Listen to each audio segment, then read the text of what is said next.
la petite histoire, je l'ai rencontré lors d'une conférence par hasard. J'ai vu les trans, je me suis dit, c'est quoi cette histoire? Enfin, vous voyez mes présentations, c'est cartésien, avec des chiffres, nanana. Et eux, leur présentation, c'est transcognitif, ça chante, ça bouge, j'étais un peu perturbée. Et puis Corinne discute, elle est très sympathique, et je lui dis, mais est-ce que tu serais d'accord de passer dans toutes nos machines? Il faut savoir que ça prend quand même plusieurs jours, c'est très chiant. On l'a mise plein de fois dans une IRM, dans un PET scan, les EEG, de la TMS. Elle a joué le jeu, elle a tout fait. Elle a été vraiment courageuse. Et de là, on a pu déjà publier ses premiers résultats où on a utilisé de la TMS. C'est un aimant, comme je vous avais montré vendredi, qu'on met sur la tête de la personne. On envoie des pulses électriques. En même temps, on enregistrait son EEG quand elle était en transe, quand elle était aussi en état de conscience normale pour pouvoir comparer. Et ce qu'on voit, on voit que quand on stimule au niveau frontal, on a une augmentation de la réponse cérébrale. Quand on stimule au niveau plutôt pariétal, on a une diminution des réponses cérébrales. Alors c'est une étude de cas, évidemment, et maintenant il faut qu'on le généralise sur les autres transeurs.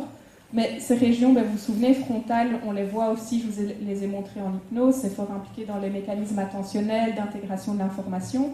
Et pariétal, ça fait partie également du réseau de la conscience de l'environnement. Donc on voit déjà ici sur une étude de cas qu'on a de nouveau une perturbation de ces réseaux clés, des processus de conscience, d'intégration de l'information dans cet état de transe particulière. On vient de terminer ici une étude de nouveau EEG haute densité sur 27 personnes transeurs experts qui aussi ont très gracieusement joué le jeu de venir parfois jusque minuit au CHU parce qu'on fait ça un peu dans des horaires décalés. 27 personnes sont venues et on leur a fait passer une vingtaine de questionnaires pour évaluer leur vécu avant la transe, après la transe. Ce qu'on a pu globalement observer, c'est que pendant la transe, on voit une augmentation, comme en hypnose, de l'absorption, une augmentation de la dissociation et une augmentation de la sensation d'éveil. Quand vous êtes en transe cognitive, vous avez l'impression que vous n'êtes pas endormi. C'est vraiment hyper éveillé, comme si vous aviez bu 10 cafés, vous êtes bien éveillé. Et alors, ce qu'on a remarqué aussi, c'est que si on évalue avec cette échelle de Grayson d'expérience de mort imminente, on a une expérience qui est similaire. Souvent, donc, des visions un peu mystiques, d'un amour très fort ou des lumières intenses. Donc, on a une expérience qui ressemble à ce qu'on appelle les expériences de mort imminente. Au niveau neurophysiologique, on a analysé pour l'instant les données de 7 transeurs, parce que malgré tout, c'est des données difficiles à analyser. Même s'ils sont immobiles, il y a des petits... Voilà, c'est pas toujours si immobile que ça, donc on doit nettoyer les données, on a besoin d'aide d'ingénieurs. Mais chez ces 7 personnes, on voit une augmentation des fréquences delta et alpha. Donc delta, on voyait aussi une augmentation en hypnose, c'est ces ondes très lentes, et alpha, c'est ces ondes qui sont impliquées plutôt dans tout ce qui est attention. Donc de nouveau une perturbation similaire à d'autres états de conscience modifiés en état de transe. Et alors avec Antoine Bieuil, que vous connaissez aussi, et sa collègue Marie-Carmen Castillo, on a analysé le discours. Donc en fait, c'est le sujet. On a enregistré l'activité de leur cerveau dans 4 conditions. La première condition, c'est resting state, fermez les yeux, vous êtes relax, vous ne dormez pas, hop, on enregistre.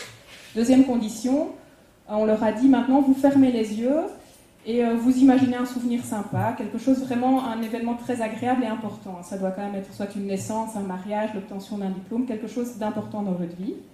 Troisième condition, on leur a dit, vous fermez les yeux et vous imaginez une transe, mais surtout, vous ne rentrez pas en transe.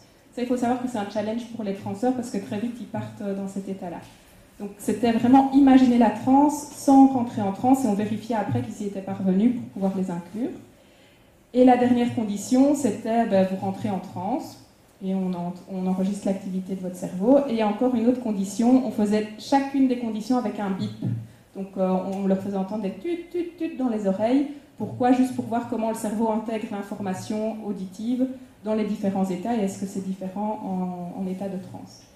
Après chacune de ces conditions, on leur demandait de raconter leur expérience. Donc pouvez-vous nous décrire l'expérience que vous venez de vivre en y mettant le plus de détails possible. On a enregistré, nanana, et on a plein d'étudiants qui ont retranscrit ça, donc c'est vraiment un gros travail. Et puis on a mis la retranscription de ces différents témoignages, quelles que soient les conditions, dans un logiciel que Marie-Carmen dont elle est experte. Et voilà ce qui ressort. Donc c'est super joli, c'est plein de couleurs, mais qu'est-ce que ça veut dire? C'est que ici vous voyez qu'il y a des nuages bien distincts selon les conditions. Donc vous avez ici en fait en mauve les discours, les mots, les termes, les concepts qui ressortent dans les états de transe, qui sont différents des autres états. Donc on voit vraiment qu'il y a un discours propre de cet état particulier qui est la transe cognitive. Donc ça c'est important aussi, ça valide le fait que les personnes étaient en état de conscience particulier. On n'a pas que la neurophysiologie, on a aussi le vécu subjectif qui montre que c'est différent d'un souvenir imaginé ou simplement être dans ses pensées et laisser aller son discours intérieur. Donc voilà, ça c'est où on en est actuellement. Vous avez bien compris que c'est le tout début, donc on a encore plein de choses à faire et c'est ce qu'on est en train de mettre en place. Donc en 2 mots, le message que je voulais faire passer, c'est qu'à Liège et dans d'autres labos, on voit au niveau de la recherche aussi que l'application clinique de l'hypnose a son intérêt dans la gestion de la douleur, en oncologie, que parfois la randomisation, ça perd un peu de son sens et ça perd un peu de subtilité pour le patient. Que la combinaison réalité virtuelle et hypnose, ça peut être intéressant actuellement plus dans la douleur aiguë, de ce que je sais, que c'est faisable dans des contextes particuliers, mais qu'on a vraiment besoin de guidelines précis pour le personnel soignant, parce que pour l'instant, voilà, les médecins sont fort demandeurs sans savoir si ça va vraiment être efficace ou pas. Et donc ça, c'est un peu notre travail, notre but, c'est de dire, voilà, dans tel cas, c'est vraiment utile, dans tel cas, c'est mieux de faire appel à un psychologue qui va s'asseoir et parler avec le patient. Donc voilà. Et alors la transe cognitive, c'est comme l'hypnose, un talent inné. A priori, on sait tous rentrer dans cet état-là. Nous, ça nous permet d'avoir une nouvelle corde à notre arc pour mieux comprendre la conscience.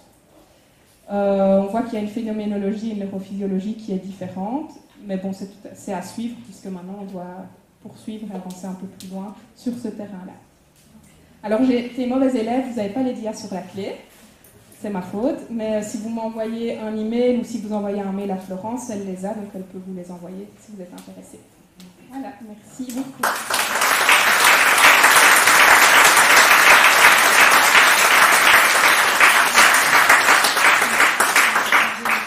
Vous avez le temps de... Est-ce qu'il y a des questions? Pourquoi ça s'appelle la transe cognitive? Ah, ça c'est un grand débat qu'on a entre nous. Corinne a voulu l'appeler transe cognitive parce que, je n'aime pas parler à sa place, mais je pense parce que pour elle ça donnait plus de poids par rapport à un fonctionnement du cerveau différent. On n'est pas en accord avec ce terme-là, donc voilà, c'est un débat tout à fait ouvert, mais pour l'instant c'est comme ça que ça a fait. Il y a eu un film sur la transe cognitive? Oui, il y a Un monde plus grand, avec Cécile de France, et qui a été tourné à Liège, chez nous. Je suis dans le film. Une seconde.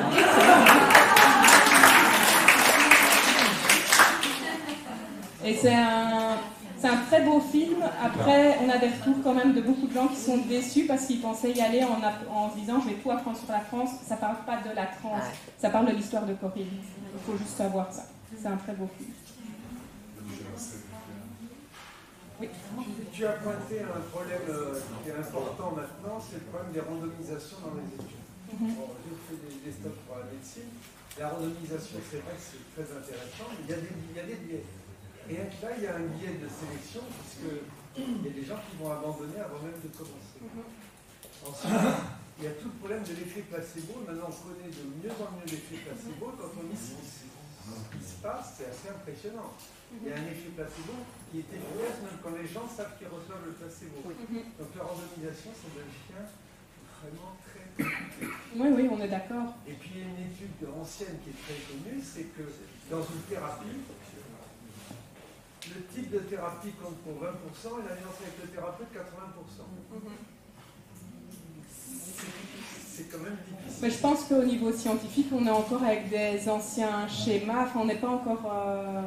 les critères d'évaluation d'une bonne étude sont vraiment à revoir. Mais bon, on le voit bien aussi avec tous les débats actuels autour des études scientifiques par rapport à la crise sanitaire. C'est aussi un débat. Je crois qu'il y a beaucoup de choses à réévaluer, mais voilà.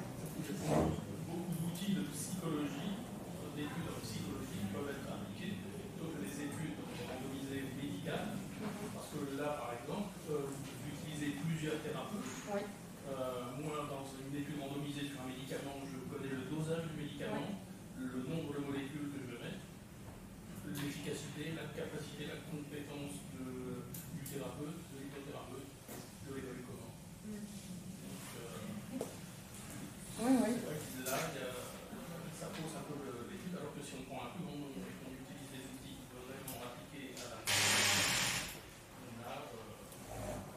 Je suis d'accord, mais prendre un plus grand nombre, c'est allonger les études. Enfin, on est face à un problème. Ici, ce que je vous montre, c'est des études sur 5 ans, vous imaginez, hein, sur 5 ans. Et la réalité, c'est qu'on est financé pour un certain nombre d'années. Donc il y a plein de contraintes qui font qu'on nous oblige à faire plein d'études. Moi, pour avoir été financé, je dois publier tout le temps. Mais publier tout le temps, ça veut dire que vous ne faites pas des études non plus sur 10 ans de manière très facile. On a plein de contraintes comme ça qui, d'un côté, on a une espèce de pression d'évaluation qui ne répond pas alors à la norme et à des critères de bonnes études. Et on est d'accord. C'est pour ça que le Liège travaille aussi avec d'autres universités. Tout à fait, oui. On ne travaille pas tout seul et heureusement. Parce que... Non, en recherche, on ne travaille pas tout seul. Et ce que je vous présente, ce n'est pas moi qui l'ai fait tout seul dans mon coin. Dans votre équipe, vous travaillez beaucoup avec le professeur Lorenz. Oui, moi j'ai fait... Je travaille 10 ans avec lui et maintenant on collabore. Vous êtes financé par qui justement? Pourquoi en France on ne fait pas ces études-là? Si, il y en a aussi. On travaille aussi avec des labos françaises. Enfin, que ce soit France ou Belgique, ben, vous avez le CNRS et nous le FNRS qui financent des chercheurs. Et puis il y a des grants. Donc comment ça fonctionne? On soumet des dossiers avec un projet à différentes associations qui donnent plus ou moins de milliers d'argent. Et alors c'est un peu que le meilleur gagne, mais le projet qui plaît le plus reçoit des budgets selon les montants. Ça peut avoir des petits budgets de 50 000 €, il y a des énormes budgets de 4 millions d'euros qui permettent d'engager alors des doctorants, des ingénieurs. Mais en France comme en Belgique, c'est la même chose. Mais les budgets sont limités. J'ai l'impression que le Canada et la Belgique sont plus en avance, et même d'autres pays européens par rapport à la France. Moi, j'ai l'impression qu'on a quand même soumis aux mêmes règles du jeu, mais après, je ne connais pas toutes les subtilités françaises non plus. Le Collège de France cherche des doctorants. Ça t'intéresse? Votre collègue payait le SMIC. En consistait les séances d'apprentissage de cette transformation? Attends, on n'a pas entendu parce qu'il y a eu un bruit. Avant à rentrer dans cet état. Corinne, elle n'est pas chamane. Hein. Ça, elle serait très fâchée que je laisse passer. Donc Corinne, elle... Le chaman transmet son savoir à quelqu'un pour lui apprendre à rentrer dans cet état. Elle a appris en Mongolie avec le tambour, etc. Donc sa formation avec le chaman, je ne connais pas les détails. La manière dont elle nous forme, donc elle a créé une boucle de son qui se base sur les sons du tambour mongol. Elle a créé sa propre boucle de son qu'elle fait entendre aux participants. Au départ, les yeux fermés et couchés, et la consigne, c'est laisser venir ce qui viendra. Et très rapidement, vous avez des mouvements du corps en fait, qui se mettent en place. Et là, elle nous apprend alors à détecter le déclencheur. Quel est le mouvement du corps qui vous semble un déclencheur? Et puis essayer de le réutiliser, toujours accompagné par les sons. Puis à un moment donné, c'est plus de son. Et maintenant, essayez d'induire vous-même. Et on fait ça, c'est des séries de week-end. Donc vous entraînez.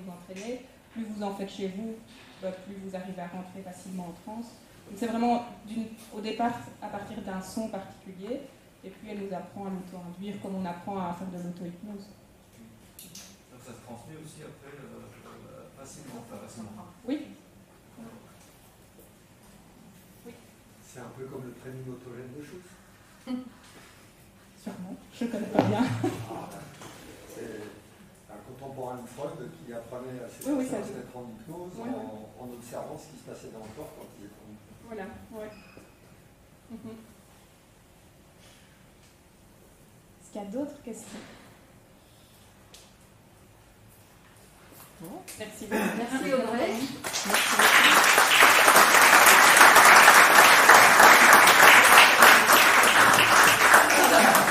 Merci beaucoup Audrey, c'est toujours intéressant d'avoir le retour de recherche.